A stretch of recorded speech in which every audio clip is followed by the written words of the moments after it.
লাগে জুবিনৰ হত্যাকাৰী ফাঁচি দিব লাগে জুবিনৰ দায়ী অধিকাৰী ফাঁচি দিব লাগে শামখানু মন্দ মুৰ্দাবাদ শৰ্মা মুৰ্দাবাদ শামখানু মন্দ মুৰ্দাবাদ শৰ্মা মুৰ্দাবাদ শামখানুক ফাঁচি দিব লাগে শামখানুক ফাঁচি দিব লাগে শামখানুক ফাঁচি দিয়ে শামখানুক ফাঁচি দিয়ে শৰ্মাক ফাঁচি দিয়ে শৰ্মাক ফাঁচি দিয়ে আমার দাবি আমার দাবি আমার দাবি জুবিনদার দাবি ন্যায্য দাবি আমার দাবি ন্যায্য দাবি জুবিনদার নিয়ে লাগিব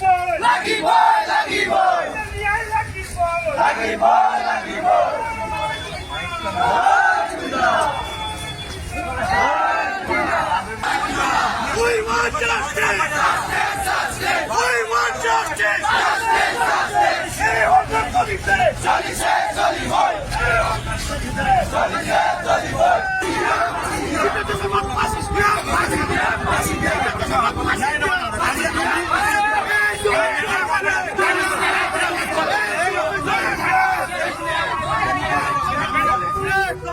আমি পৌরসভাকে 1 ঘন্টা করে টানিছো 1 ঘন্টা আমি কি টানিছো 1 ঘন্টা আমি টানিছো 1 ঘন্টা করে আমাকে সময় দিও 1 ঘন্টা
সমূহ জাগিৰবাসী ৰাইজৰ উদ্যোগত আজি আমি জুবিনদাৰ মৃত্যুৰ ন্যায় বিচাৰি জাগিৰৰ মাজমজিয়াত আমি আজি জুৰ সমদল অনুষ্ঠান আয়োজন কৰিছোঁ আৰু এই অনুষ্ঠানৰ মাধ্যমেৰে আমি অসম চৰকাৰক সুকিয়াই দিছোঁ যে যিসকল দোষী এতিয়া ইতিমধ্যে চৰকাৰৰ লগতে আৰক্ষী যিমান আছে তেওঁলোকক উচিত শাস্তি প্ৰদান কৰক আৰু শীঘ্ৰে বহন কৰিব লাগে।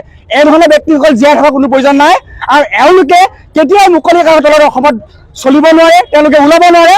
কাৰণ যদি আৰক্ষীয়ে তেওঁলোকক সুৰক্ষা দিয়ে পিছত যদি তেওঁলোকে বেল লৈ বাহিৰ হয় অসমৰ ৰাইজে তেওঁলোকক সোধাই নেৰে। গতিকে আমি এই আপোনালোকৰ মাধ্যমেৰে সমূহ অসমবাসীক আমি আহ্বান জনাইছোঁ যে জুবিন দাৰ মৃত্যুৰ ক্ষেত্ৰত সকলো একলগ হৈ আহোঁ আৰু আমি জুবিন দাৰ মৃত্যু খুব ক্ষিপ্ৰগতিত তেখেতৰ যি প্ৰক্ৰিয়া চলি আছে আইনী প্ৰক্ৰিয়া চলি সেই ক্ষিপ্ৰগতি হওক ক্ষিপ্ৰগতিত হৈ যেন উচিত এটা শাস্তি প্ৰদান কৰক তাৰে আমি আহ্বান জনাইছোঁ।